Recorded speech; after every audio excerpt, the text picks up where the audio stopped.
This morning I woke up beautiful again and craving attention. Scratch.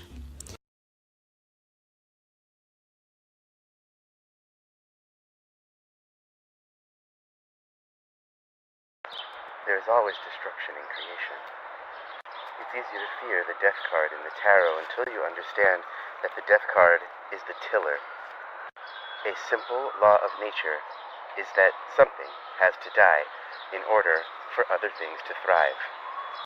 For me to properly cultivate the garden in a place that doesn't get so much sunlight, I have to cut back and cut down all of these hedges that have grown so beautifully and are flourishing. But instead of looking upon them disdainfully or as merely weeds, I thank them. As I say before any meal, before contending in any way with the cycles of death and life, I say, may your death benefit all beings to come. A lot of us are in fear of the destruction that must happen, but it's the only way that we will get our garden to grow. The parasitic plant life that blocks out our sun, that steals our light, has to be cut down. And that process is happening right now. You can see it.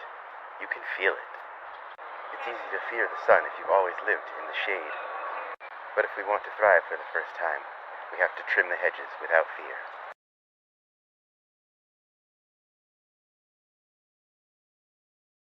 And if only there was somebody to blame. Oh, wait. There is.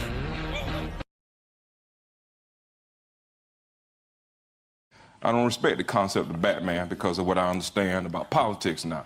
Rich dude owns a corporation, Yes. has state-of-the-art equipment, Yep. and he uses this to beat up on street-level crime. He doesn't mess with the industrialists or the super capitalists, the Murdochs or the Trumps. He rather just fuck with the purse snatchers on the corner. Batman is a conservative's wet dream. Fuck Batman. All right, let's see what my superpower is.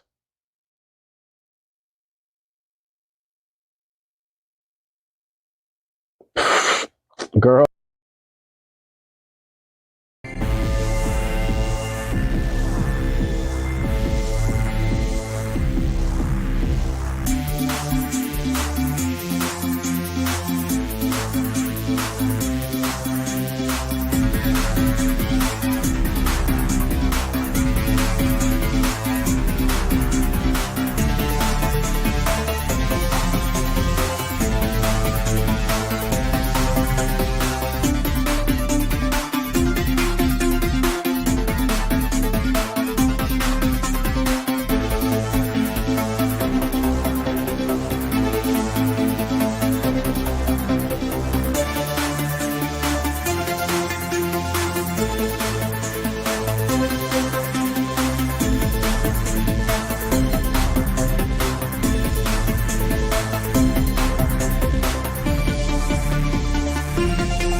Happy Monday, folks. This is a full moon week that's all about relationships. And that's important because relationships are the foundation upon which we build the revolution. Am I right or am I right?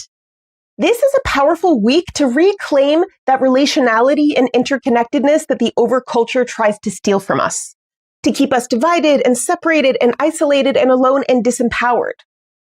One twig is easy to snap, right? But a whole bundle of twigs, that shit's hard to break. And I know you may not feel like you're in a bundle. You may not even be aware of that twig over on the other side of the bundle.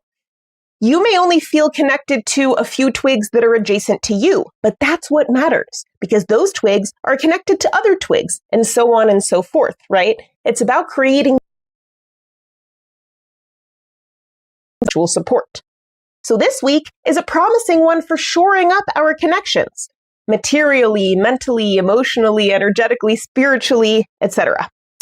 And the reason for this is that we have several important Venus transits coming up this week. Venus is the relational planet. It's about how different things connect and fit together. And I mean, everything in our world is contextual, which is why Venus does so much heavy lifting in astrology. This planet represents our values, art and creativity, money and finances, as well as, of course, our relationships to ourselves and others. And although the overculture tends to focus almost exclusively on romantic relationships and the nuclear family, I want to be sure here to think about friendships, community connections, business and creative partnerships, and all of the many different kinds of important relationships in our lives. So diving into the details here, today, Monday, March 30th, is a lovely earthy kind of day because Venus has now entered Taurus. This is a sign where Venus feels comfortable and at home since it's one of the two signs that Venus rules, the other being Libra, which we'll get into in a minute. But Venus in Taurus is about reconnecting with our solid foundation of values and about enjoying the simple pleasures in life. This is a great time for hugging your friends and loved ones, enjoying some physical touch if you're into that kind of thing. It's a really good time to connect with nature and the land you're living on, to spend some time working in the garden and or in the kitchen. It's a great time to listen to and make music, to appreciate and create art. Venus in Taurus reminds us that we actually don't need that much in life to be happy. Safety, stability, and security, connection to nature and creativity, sharing a good meal with a few close beloved people, whether in conversation or just in comfortable silence. I know that might seem like a tall order for some in today's world, but it really isn't, or it really shouldn't be. Venus in Taurus reminds us of the value of a simple, sustainable world, grounded in well-being for all, and that there is more than enough for all of us to have our needs met and more. And Taurus has the hardworking, patient resilience to actually build that world while keeping its cool and staying embodied in intuition and gut instinct.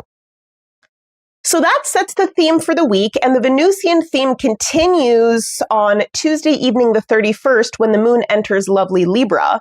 And then the following evening on Wednesday, April 1st, we have a full moon in Libra. The sun will be at 12 degrees of Aries, and the moon will, of course, be opposite the zodiac at 12 degrees of Libra. And as oppositions between the sun and the moon, full moons are always about balance, about what we need to let go of in order to recalibrate. And this is so perfect for Libra, which is the sign of the scales. As we experience this fiery, combative energy of Aries season, the question is whether there's any resentment, frustration, or anger that would be beneficial for us to release somehow. Listen, these days it's understandable if you're living every single fucking second in survival mode. But to last through all of this, it's crucial that we find ways to unwind, to reset, and to release some of that tension. Libra is an air sign, so the question on Wednesday is what ideas can we release in order to find that balance, in order to unwind, and in order to improve our relationships? What preconceived notions and biases about people are we holding it onto? Because one of Libra's greatest gifts is a sense for paradox, nuance, and ambiguity. As the sign of relationships, Libra understands that people are complicated and different from each other. This sign strives to understand other people's points of view in order to connect and relate with them. So, during this Libra full moon, we can learn to embrace more of that emotional maturity that accepts human complexity, right? Someone who seems incredibly amazing in your eyes is still just a flawed human being.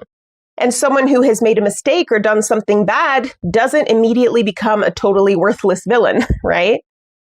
I think this full moon is a powerful magical opportunity to help us work better together, to be harder on systems and softer on people.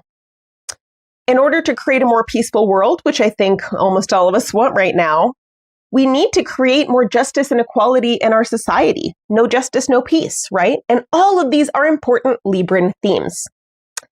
On a personal level too, as you spend this week reconnecting with your values, consider what you can release to invite more balance into your life. Let go of inhibitions around reaching out, connecting with others, asking for help and support, taking the initiative of Libra, which is a cardinal sign. Let go of fears around creating more art and beauty that we can enjoy together in this world. And let go of blocks you may have around tending to your nervous system and regulating your emotions throughout the conflict, stress, and distress that are an inevitable part of living in these times. So, moving on here past an uneventful Thursday the 2nd, we come to Friday, April 3rd, and a few notable watery transits. In the morning, we have a Mercury trine to Jupiter from 16 degrees of Pisces to 16 degrees of Cancer. Now, if you're getting deja vu, folks, that's because Mercury has already made the same aspect twice in recent memory, once before its retrograde, once during its retrograde, and now one last time before it finally moves along. But this is a transit that's really good for expanding, that's Jupiter, our platonic, that's Mercury, relationships with friends, siblings, neighbors, community members, and so on. But unlike last time, Mercury and Jupiter are now both direct, aka not retrograde. So this time around, things might feel a little less reflective and a little more active. And with this trine happening between two water signs, we're invited to focus on the emotional, spiritual, intuitive, healing aspects of these connections, to allow an abundant flow of feelings, energy, and resources between each other and throughout our local communities. Mwah, gotta love it. So take the chance on Friday to communicate, to tell people how much they mean to you, and to be abundant in your thinking and your self-expression. Shortly thereafter on Friday, the moon enters sultry, secretive, spooky Scorpio, and that kind of foreshadows the last transit on Friday when Venus squares Scorpio's ruling planet, Pluto, from 5 degrees of Taurus to 5 degrees of Aquarius. This transit is easily the most challenging and perhaps the most revealing one of the whole week, and it really comes as a test to the relational Venus work that we've been doing here. Because Pluto confronts us with difficult truths, with our deepest, darkest, most upsetting shit. The kind of shit that pleasure-seeking Venus tends to avoid. Roses really smell like... Okay, you get it. Pluto confronts us with difficult truths, right? And maybe you're feeling good about your values, your relationships, your emotional regulation, the balance of your life. Great. But how will those things stand up to Pluto's test? How will they weather conflict and challenge? How will they be activated by pain and repressed trauma and black and white thinking and survival mechanisms coming online? Will we hide, escape, collapse in on ourselves, turn on each other? Or will we look Pluto straight in the eye? Will we stay empowered, hold our ground, and be bolstered by our connections and by that mycelial relational power? Guess we'll see. But that leads us past a quiet Saturday the 4th over to a fiery Sunday, April 5th, when we'll be energized by a square between the Sun and Jupiter from 16 degrees of Aries to 16 degrees of Cancer. Speaking of empowerment, this transit could really boost our energy and our confidence. It can really have us feeling expansive, hopeful, abundant, and self-sovereign. Whatever comes up under that Venus-Pluto square on Friday might feel a little easier to bear come Sunday. Now, if you're already engaged in a lot of ego or power struggles, there's a chance that this transit could exacerbate those on a personal or a societal scale. But we're in this bold, brave season of Aries right now, and a square to Jupiter can help us to balance out that energy and mitigate some of those risks by thinking through and feeling into our actions, grounding us into care for ourselves and others. And ain't that kind of the theme of this whole goddamn week, folks? Then, finally, on Sunday, the moon will enter the philosophical, optimistic, adventurous, Jupiter-ruled sign of Sagittarius. And that is it for this week's astrological weather report. I'm Alice Pope. Logan, back to you.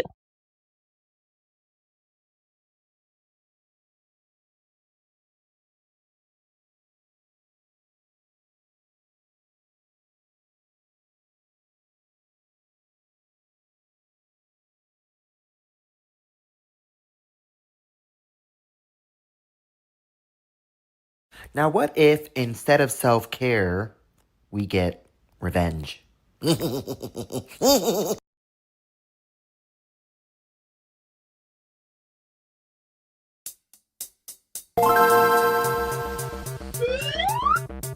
I made two claims about the relation between economic growth and happiness.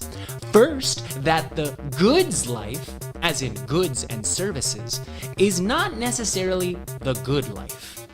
After a certain threshold, the increase in standards of living abides by the satisfaction or utility a consumer receives from consuming additional units of a product, decreases as they consume more of it, and ceases to contribute to subjective well-being.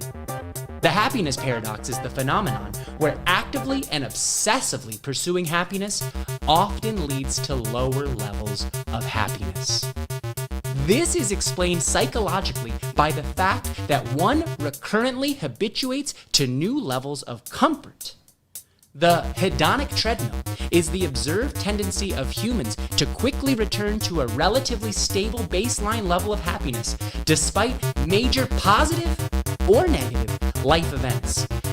This cycle means that as people achieve goals or acquire possessions, their expectations and desires rise, replacing the old joys with a new, higher baseline, creating a constant striving for needs. And sociologically, by a phenomenon of positional competition, where individuals compete against each other over a zero-sum game for prestige. The positional treadmill is a socioeconomic concept, often linked to keeping up with the Joneses, keeping up with the Kardashians, keeping up with Viacom Disney International, etc., etc., where individuals constantly increase their income and consumption to maintain their relative social standings. As perceived peers also upgrade, personal happiness remains stagnant despite higher spending, resulting in a continuous, futile effort to feel wealthier or more successful. The second point is that economic growth can even directly lower levels of well-being by creating social anxiety over status. Overwhelming consumers with options to choose how they cosplay their desired tax bracket, drawing people away from their activities that actually make them happy, and administrating desires towards dissatisfactions. Wow!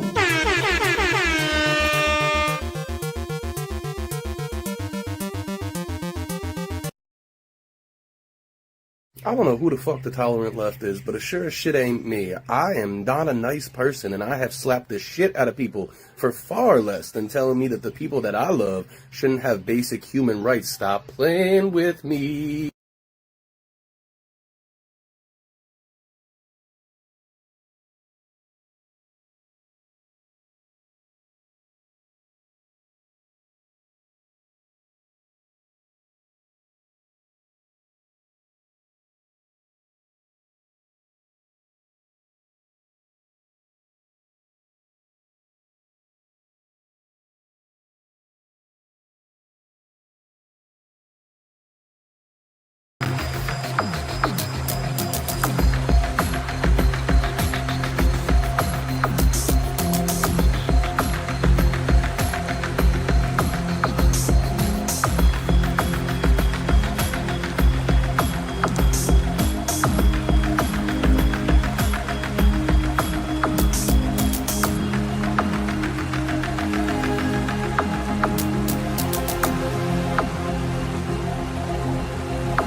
No kings.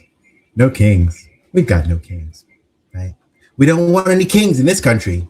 We will not have kings in this country. But Elon Musk, still richest person, right? Still in charge of basically half the government, even though he already did everything that he came to do.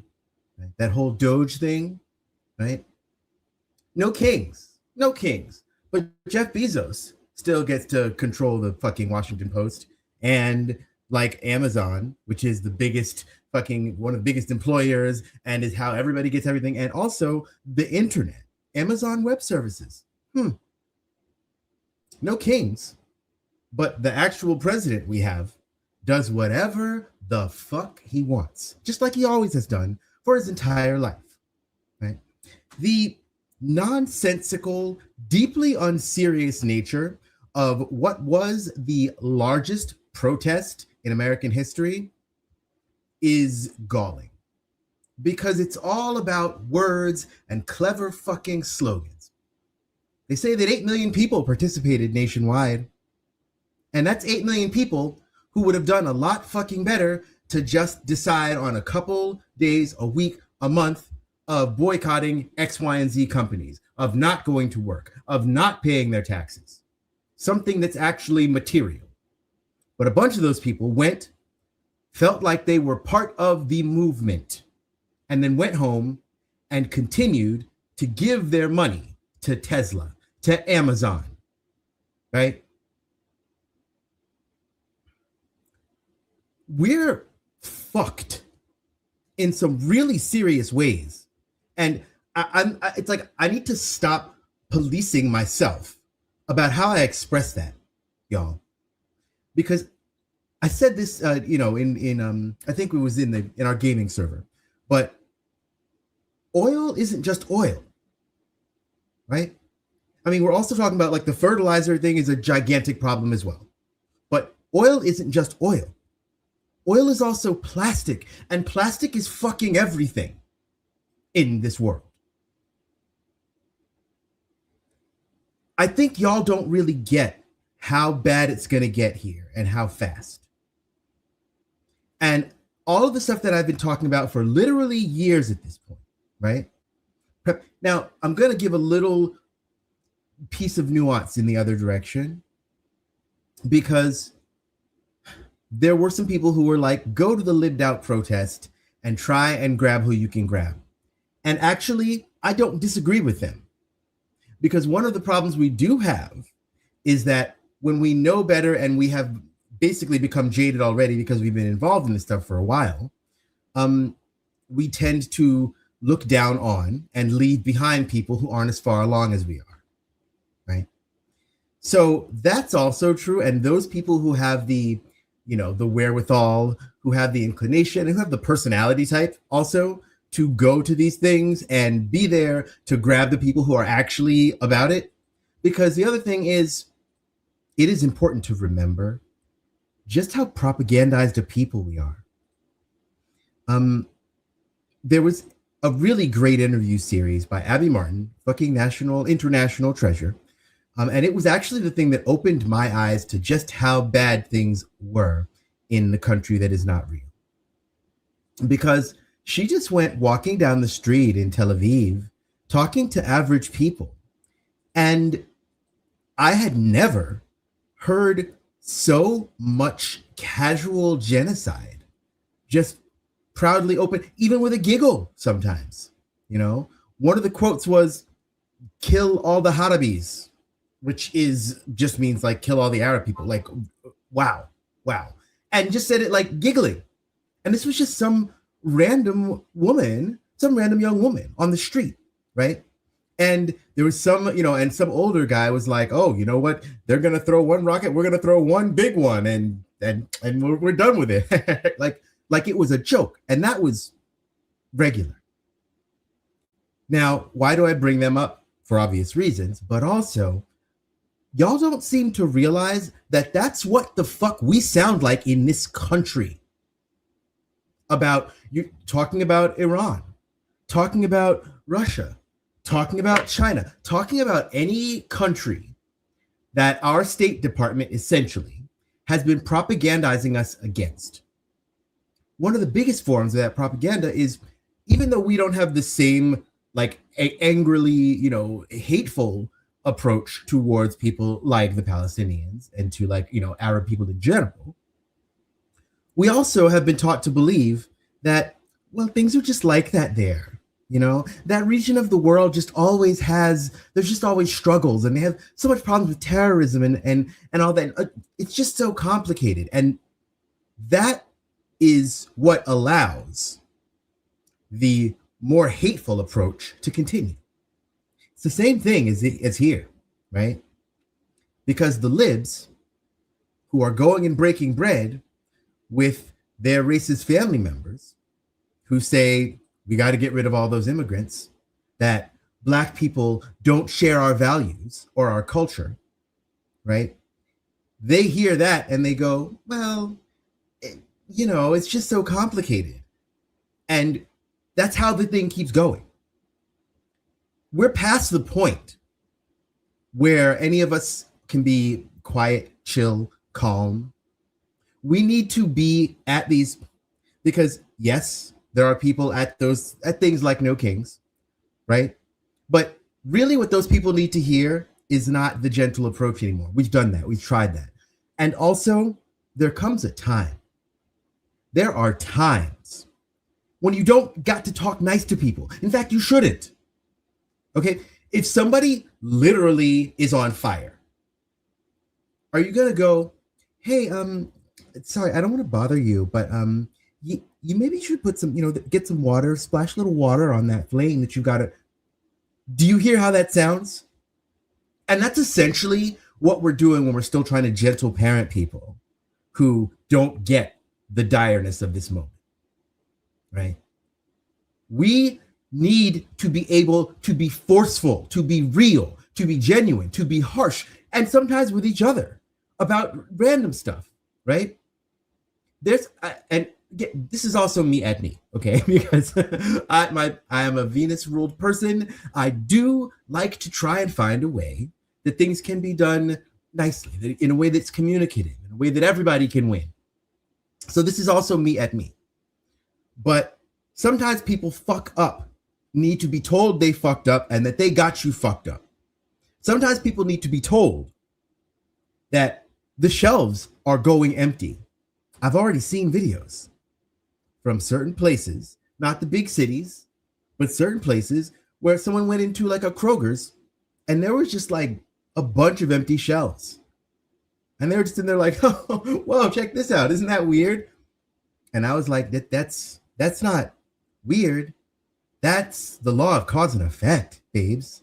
That's what happens when the Strait of Hormuz gets closed, because our country and our bombs have started a war with the same country that we've wanted war with since basically 1953, right? Let's not forget CIA's first mission. I think it was one of the first missions, if not the actual first mission, was to depose Mohammad Mossadegh.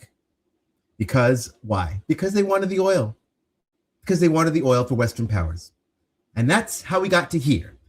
Anytime anybody says that they are separate from history, they're either lying or misinformed, and you need to tell them so, right? Relational. This is a relational week, right? And it's that dance between Aries, which is rar, and Libra, which is right? And sometimes both of those things are true. And it's true right now, right? Because a balancing act of things requires that we be able to use either the left hand or the right hand, either the open hand or the closed fist, right? Because quiet as is kept, the Libra instinct, even though it is the one that is known for being peaceable or whatever, those motherfuckers, first of all, shady as all hell, and will stab you in the back. Shade, full shade, not no shade, but full shade.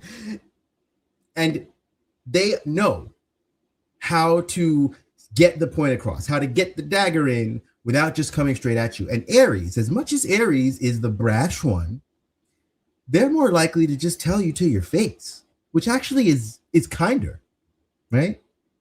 Like, let's not forget that the seventh house of each sign is the opposite sign. The seventh house is how that sign kind of deals with people. I know. We drifted off into astrological wonkery for a second, but that's why you're here. At any rate, the scales need to be balanced this week. And I think for a lot of us, for a lot of you, for a lot of us, that means that we got to figure out where we've been in our relationships. Have we been being honest? Have we been being diplomatic? Have we been genuine? Have we been just saying what needs to get said to keep on going through the day? Or have we been being real? Because the times we are in a state of war. That's where we are, right? So there's only so much gentle parenting that you can do right now, and not just be lying to yourself or to other people, right? You feel it. Everybody right now feels weird, feels bad, is a little off, is a little tense, right? And we're all trying to ignore it and just keep going on. And that's one of the other reasons that I look with, not kindly, because fuck no kings, because it's a fucking Democrat-run fucking psyop to drain the energy out of a revolutionary moment. And that's really the truth. But I do get one thing, and it's that we do want to find a way that we can keep going, because everything is going to have to change. And that's hard. That's terrifying. And we all feel it. We all know it. But it is what it is, right? You don't choose when you have to fight sometimes.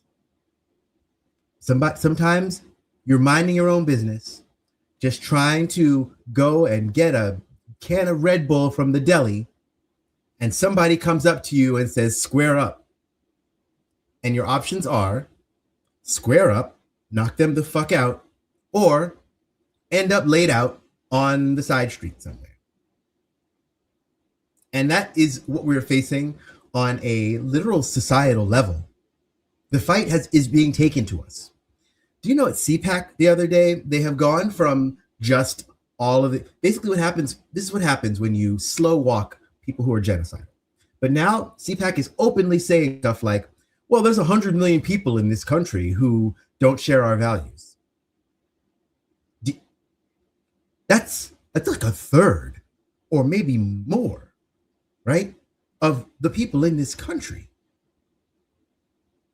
Do you know what they're going to do? Do you know why they're building all these concentration camps? I got news for you, babes. It isn't just for criminal immigrants. There aren't that many of those, right?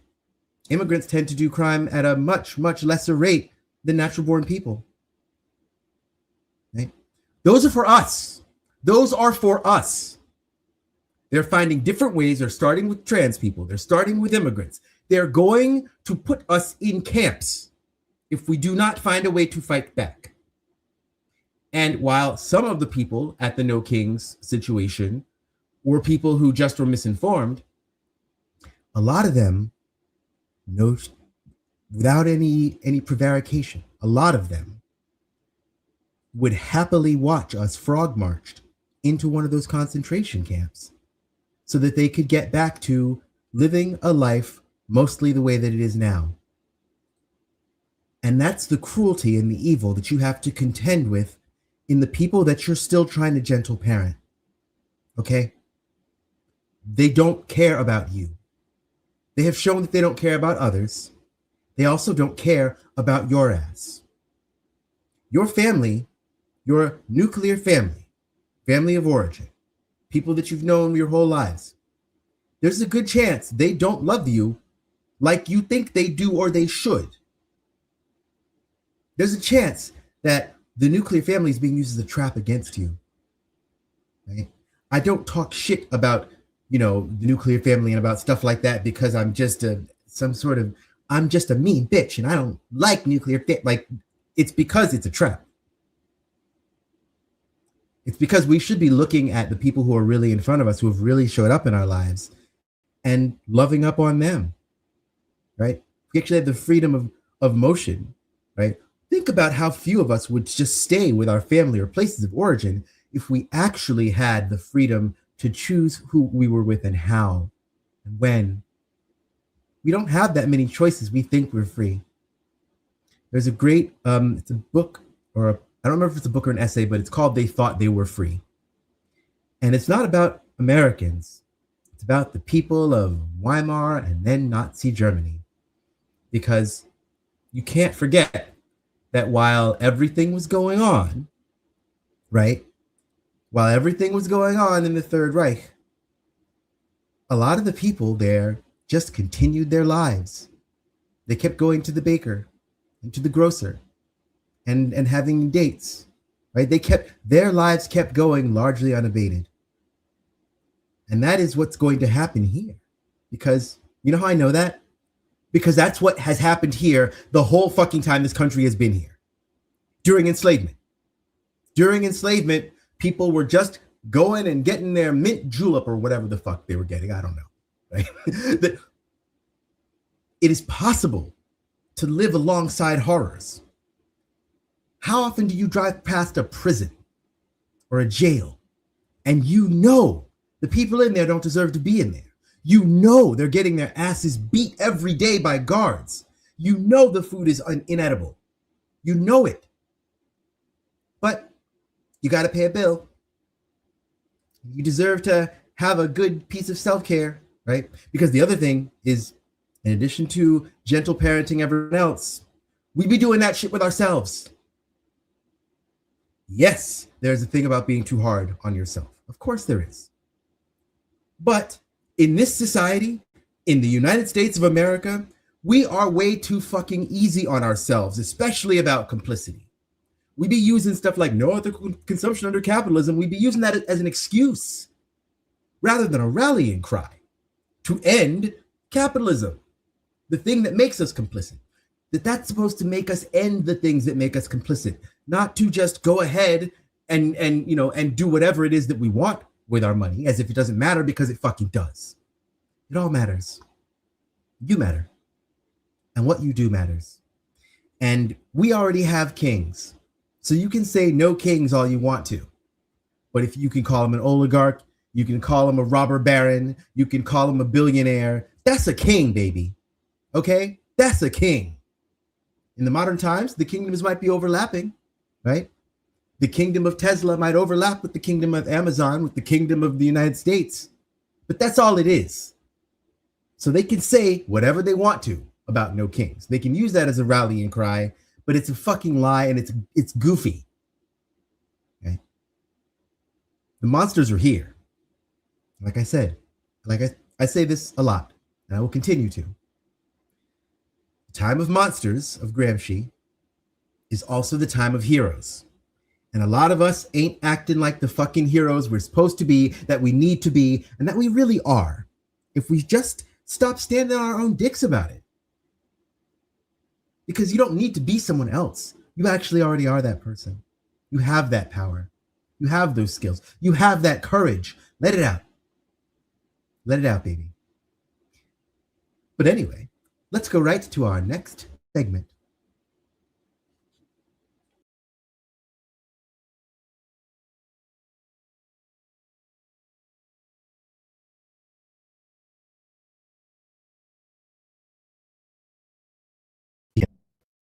It couldn't possibly get any more local or fresh.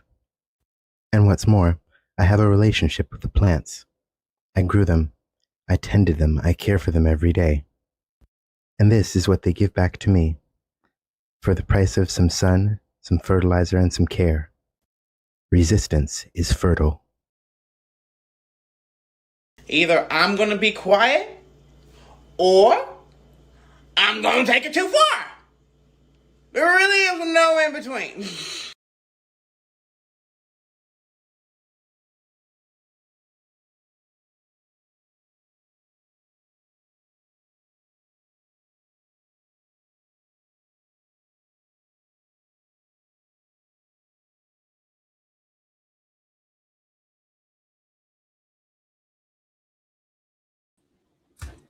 I'm back. Did you miss me? I know it wasn't gone long. We moved things around a little bit today because, you know what? We got to keep you guessing. And I keep myself guessing with how long it takes me to get ready sometimes. But here we are at Lara Listens, our weekly delve into my vinyl collection, some of my favorites. And as I always say, what we need to do is have physical media, because we can't trust streaming services. We can't trust robber barons who want to own everything and rent it back to us if we can afford it. Got to have our own. Also, art, media, music, television, music, all of it belongs to us. It all belongs to us. It is made by the people for the people, and they're just gatekeeping, right? So this week we're going to start with White Pony by Deftones.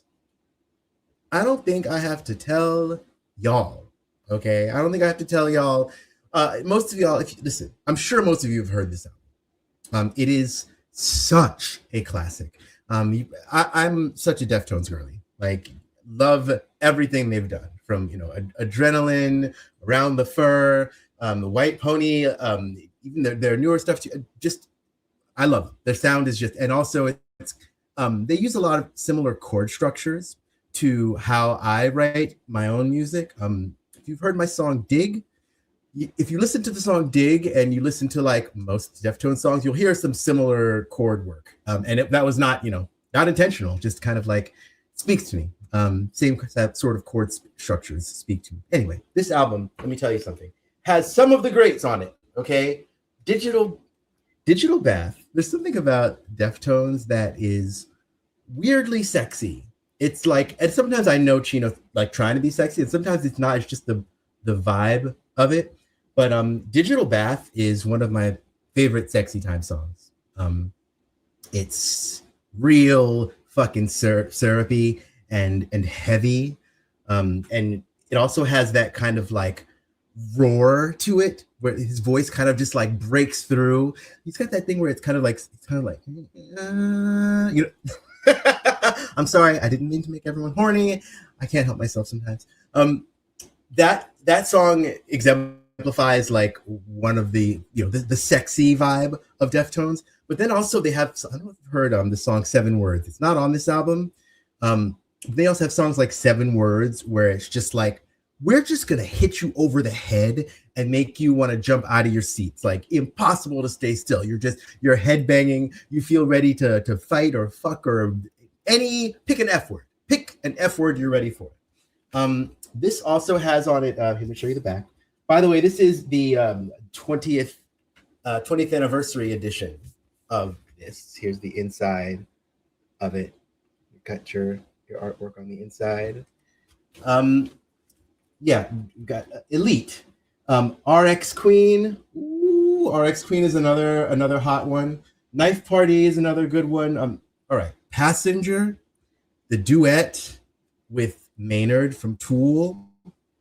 Now, I don't know if this is the case, and it may not be, but if you listen to Passenger and you think about it in the context of like I'm guessing cis men, right? 2 cis men who someone picks up a hitchhiker and they just decide that it's on. Whether or not that's their thing, they just decide that it's on. And it's like, it's kind of like, it's roll the windows down, the cool night air is curious. Let the whole world look in. Who cares who sees what tonight? What's going on? What's going on? And who cares who sees what? And what is there to see? I don't know. I'm not saying nothing. I'm just saying, hot. Okay, it's hot. Also, Chino and Maynard, like, I would watch that. Okay, I would watch that. I would pay money. The song that you probably most know from this one is "Changes in the House of Flies." I watched "A Change in You." Just a fantastic album, start to end. And if you, whether or not you're into like, again, some people ignore anything with heavy guitar in it, right? I really have heard it referred to very often as angry white boy music. And I'm challenging you to challenge that notion, because there is so much to heavy music, to heavy sounds, And there's so many ways to tell stories and transmit emotion through that. And it's not just anger or whatever, you know? Like, okay, look, Limp Bizkit, sure. Angry white boy music through and through, okay? Through and through. No, but Deftones, get into it. Really? Get into it, babes. And next, now you knew we were not going to go long before we hit Rage Against the Machine. Now, look. Have you heard this album? I know that you know, there's not a person alive who doesn't know about Tom Morello, who doesn't know about, oh, we have a dog. Dogs live here. That happens sometimes. Who doesn't know about Tom Morello, who doesn't know about Zach De La Rocha, who doesn't know, you know, about Bomb Track and Killing in the Name. And, you know, it basically has just become like a mimetic at this point. But have you listened to the album? Because Tom Morello he's a guitar virtuoso. He's a guitar genius, and he invented new sounds in this album, right? It's not just of course, the lyrics, the message, the stuff they were saying long before anybody else was saying it, stuff that I wish that I had listened to at that time. I didn't know, right? I was just rocking out, right? But they tried to warn us. They tried to tell us about everything that's happening now. But in addition to that, it's not just that it ripped, it's that it was actually inspired. Zach De La Rocha's vocals, the way that he like growls and it's just so guttural and so real and so powerful, you can't help but listen. And Tom Morello is doing stuff with the guitar that makes it sound like someone's like scratching records, and he's using wah-pet. He's like, that man did things with the guitar on this album that are so memorable and so good and so revolutionary that it made, everything about, obviously the drummer, bassist are no slouches either, right? But just it is an album that deserves all of the hype. It was politically strong, it is musically strong, and like each of the individual components are like, it's greater than the sum of its parts, but each of the parts was pretty fucking good too. And just whenever I see this album or think of Tom Morello, I think of the time that somebody on the internet tried to get him, and they were like, why don't you stick to playing music and stop having an opinion on politics that you don't know anything about? And Tom Morello goes, well, you don't have to be like, you don't have to have a PhD in political science from Harvard to like have an opinion on politics, but luckily I do. So no one has ever been eaten up that badly. And in addition to being like knowledgeable about history and about all of that shit, he's also one of the guitar greats. I truly believe, one of the top 25 greatest guitarists of all time. In the revolutionary way that he works with the instrument and created that sound, in this album. And of course, the iconic cover is, shout outs to everyone who has done this form of protest. Aaron Bushnell, we're looking at you. Self-immolation is one of the most powerful political, you want to talk about like protest? That's a protest. That is the ultimate protest. Literally ultimate, as in it will be the last thing that you do, right? And that is it is a monk set himself on fire and quietly sat there and immolated. And that is the cover they chose for this, because that is how, just like I was saying before, that is how active, that is how vital the moment is. This is how we all feel on the inside, but we aren't acting like it on the outside. We aren't doing like we feel, right? And we're being dishonest, right? Really what this album is, and what all great music is, to me, is a call to honesty in some way. And Rage Against the Machine, oh, I didn't show you the back. Rage Against the Machine is a call to honesty that was ahead of its time, And like it really just there's no band I think that did so much, especially to cross genres. Because the other thing is that even people who don't like rock music or don't like, again, the aforementioned angry white boy music, they know them some Rage Against the Machine, right? I mean, fuck you, I won't do what you tell me. Like, who does that not speak to on a deep soul level? All you could ever listen to or like in your life is fucking Travis Tritt, Dolly Parton or whatever. But you hear that song, especially with that build up. I'm sorry. If you say that you don't feel something, you're lying. You're lying. You are simply lying. You're lying to yourself, baby, because you ain't lying to me. Because I don't believe you. I don't believe you. Songs, Bomb Track, Killing in the Name, Take the Power Back, Settle for Nothing. Settle for Nothing is not one of the more well-known ones from this album, but the way that it goes in between like sort of quiet part where Tom Morello is just kind of like wending around a single note on the guitar, and then it breaks back into like this full-throated shout, and if we don't take action now, then we'll settle for nothing later. Amazing. Know Your Enemy, Wake Up, Fistful of Steel, Township Rebellion, and of course it ends with Freedom. Wow. Give these people their flowers, right? This album really, and don't just treat it as like a relic or a meme. Listen to it start to end, and really, really get into it and appreciate just what an amazing piece of art this is, and how lucky we are to get to have it and experience it. And you should own it yourself. Get you a little cheap MP3 player, right? Holds so many gigabytes of music. Just get one, and I'm sure there are ways that you can find some things to put in it. I'm not saying anything else. Babes. Babes. Yeah. So with that, we're going to say goodbye for now and go right into our next segment. Miss Trix, take us out.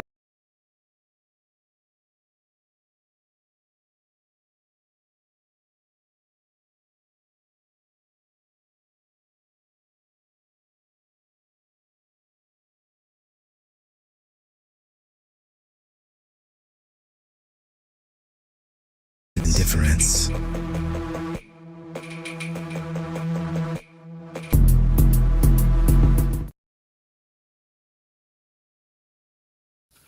So, as a Christian and a follower of Jesus, one of our callings is to pray over our nation's leaders. And here is my favorite prayer to pray over our current leader.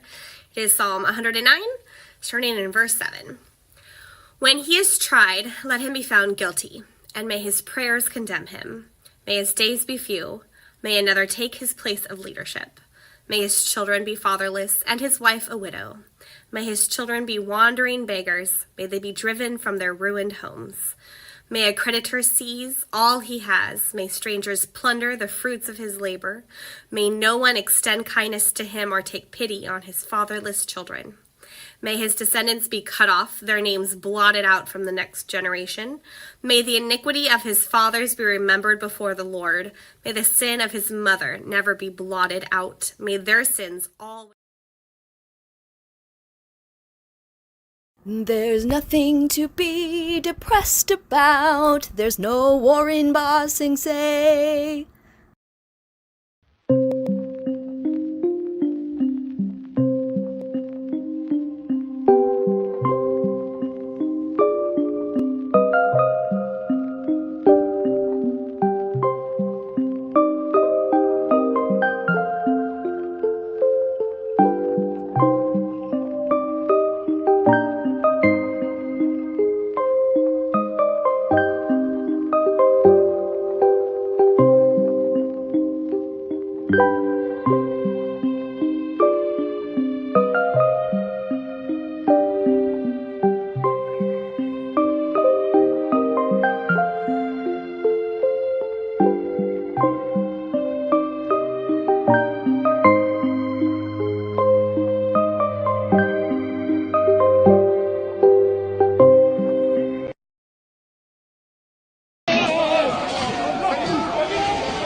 So the first thing I think when I see these protests is like, that's amazing.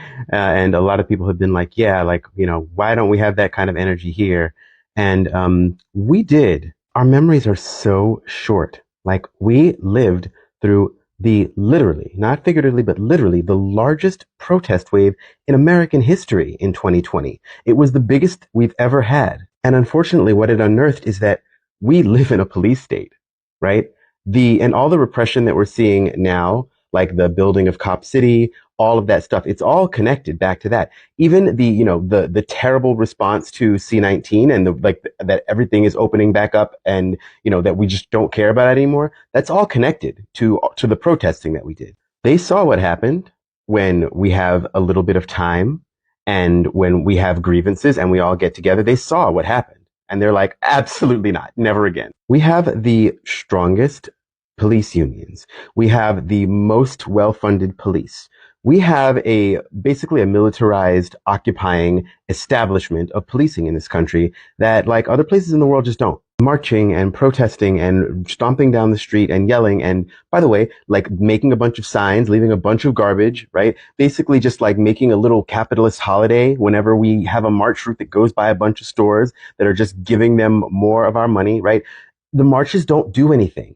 And it's what we think of when we think of, fighting back, but that's not, the time for that is over. We need better strategies. And this is why I advocate for decentralized, grassroots, community-based movement, right?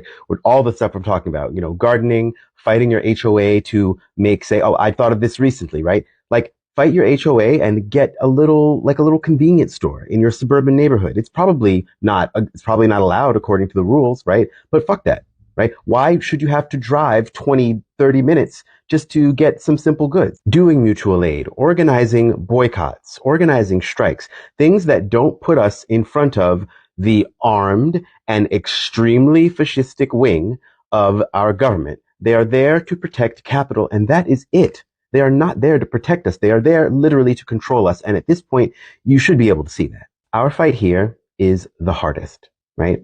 We live on the Death Star, as I say very often. And that means that we are near to where the greatest violence can be enacted upon us if we try and just meet them head up on the streets, unless we have tactics that I'm absolutely not going to talk about here. There's a very fiery way of thinking about things where it's like, no, I got to get out there and do the thing. But like, are you actually helping, or are you just getting people arrested? We do need to connect more and work harder, but we also have to work smarter. What worked before is not going to work.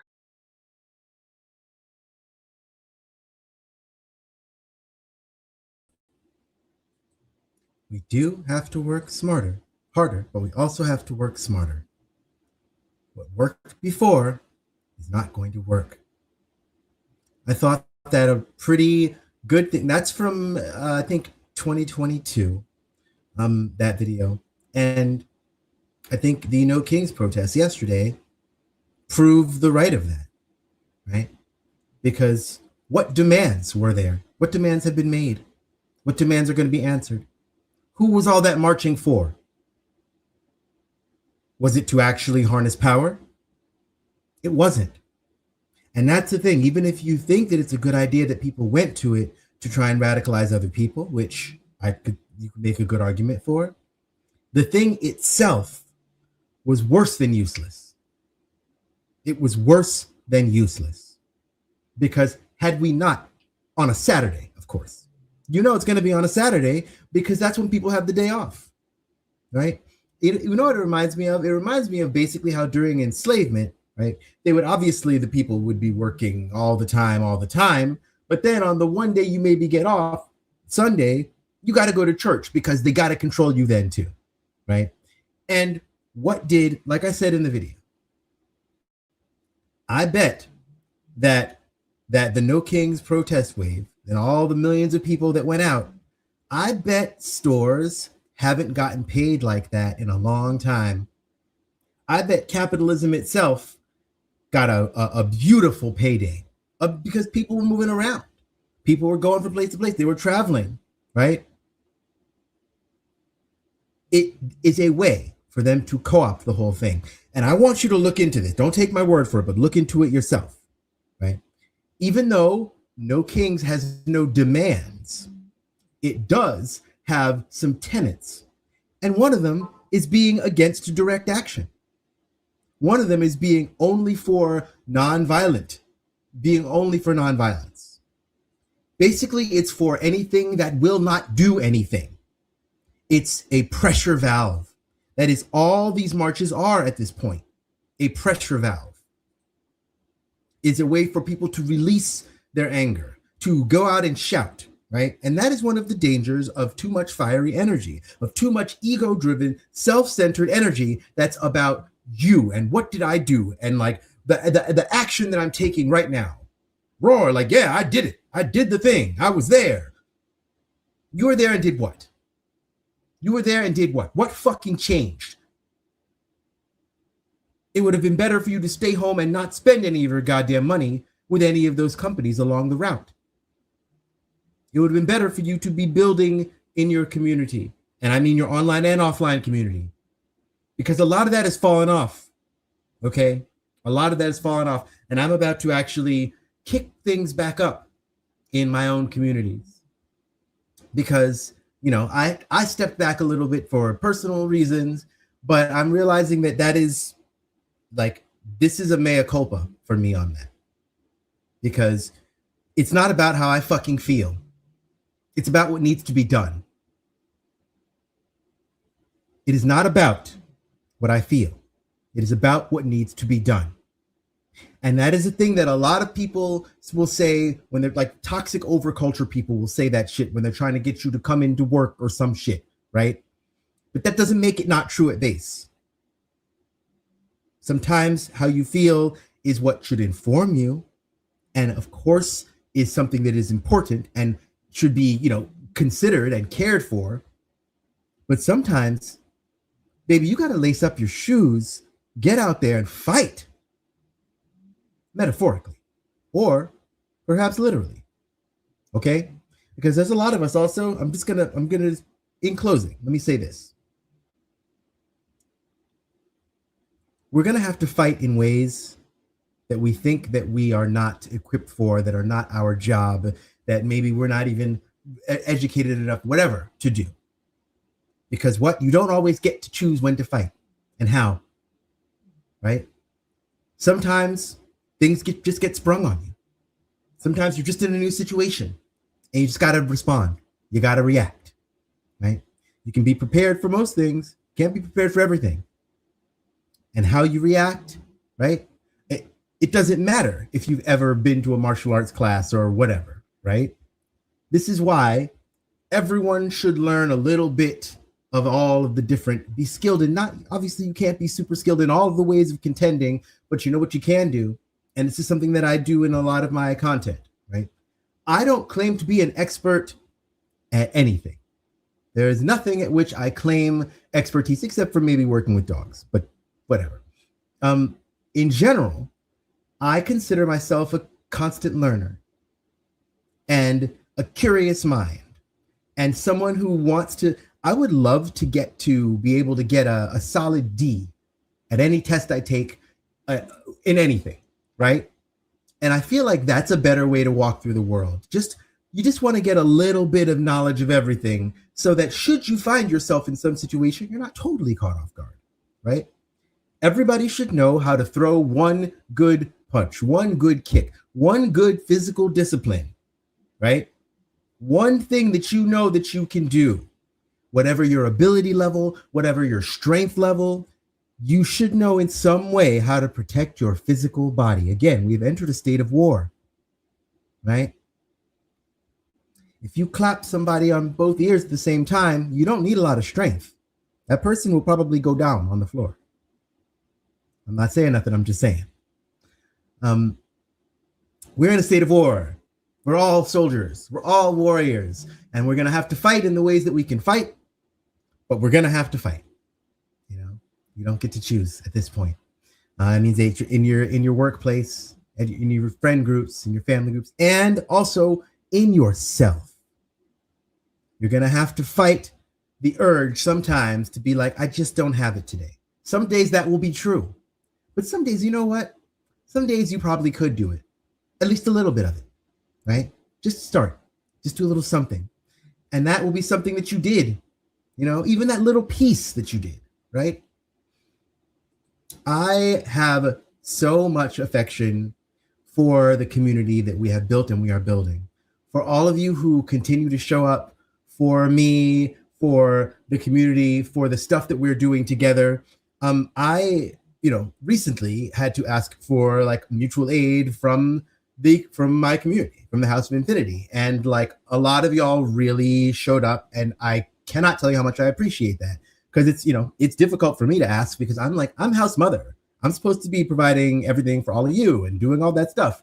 But also, to quote somebody I saw on the internet recently, I wish I could remember the name, but they said, it's actually anti-community to never ask for help from your community that you're a part of.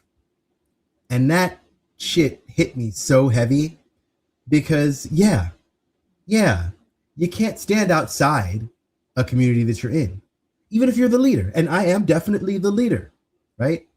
But even if I'm the brains of the operation, I need the heart and the lungs, capillaries, every little fucking white blood cell and platelet and fleck of skin. All of it is important. All of it is equally important because we are building a body, right? None of us can do any of it alone, whatever our role. So thank you. So thank you so much.